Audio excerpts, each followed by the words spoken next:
Adubong baboy recipe.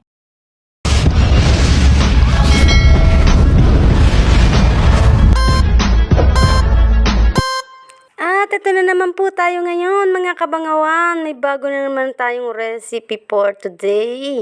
Magluluto po tayo ng adobong baboy sa toyo. Siyempre, pinakulang ko lang po muna yan kasi para maalis po yung mga sebo niya at masyado pong mataba.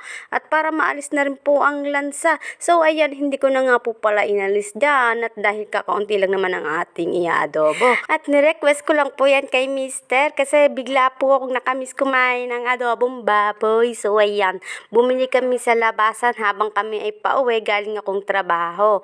At yun nga po ay hindi pa umabot sa kagustuhan ko na presyo yung aking pinabili, pero okay lang yan. Pang 2 person lang naman po kasi yung aming niluluto palagi. So ayan, ginigisa-gisa ko na nga lang po sa bawang sibuyas at patatas. Pinagsama-sama ko na nga pala. At take note mga kabangawan, kapag ako nagluluto ng adobo ay malalaki po yung gayat ng sibuyas ko para pumakain din yung sibuyas, di ba?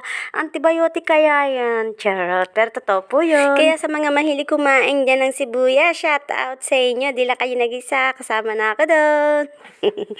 At ayan na nga po mga kabangawan, ay lalagyan na nga po natin ng konting red wine lang naman po. Para naman medyo malasa siya mga kabangawan. So ayan. Pagkatapos po ay maglalagay naman po tayo dyan ng laurel para po medyo alis lansa.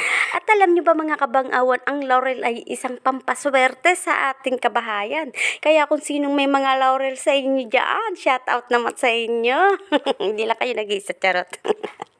At ayan na nga po mga kabangawan ay ating hahalo-haloin na para naman po makatin ang ating sabaw. At ayan na nga po, inilagay na po natin lahat ng mga sangkap para lumasa ang ating ulam.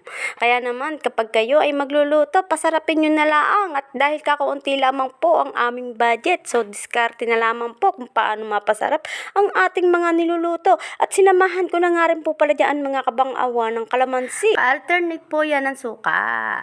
At bukod pa dyan mga kabangawan, syempre, isa na rin po yung vitamin sa ating katawan, o diba? Laking tulong. So, ayan na nga po mga kabangawan, isinama na nga po natin sa nilulutong adobong baboy. Pasensya na kayo, kulang po talaga ang aking budget, so yan lang po ang nakayanan. Ang mahalaga, tayo ay may kinakain at hindi tayo pihikan sa lahat ng mga pagkain, o diba mga kabangawan? At dahil okay na po ang lahat ng sangkap, so antay na lamang po natin na kumulo ang ating adobong baboy. Medyo masarap kung iga-iga, o diba yan mga kabangawan? So may nakalimutan pala akong ilagay, konting paminta lang pala ang aking inihabol dyan kasi kanina po ay magaspang na paminta ang aking inilagay. So ayan, lumapot na nga po siya mga kabangawan dahil nakuha ko na po yung gusto kong luto sa adobong baboy.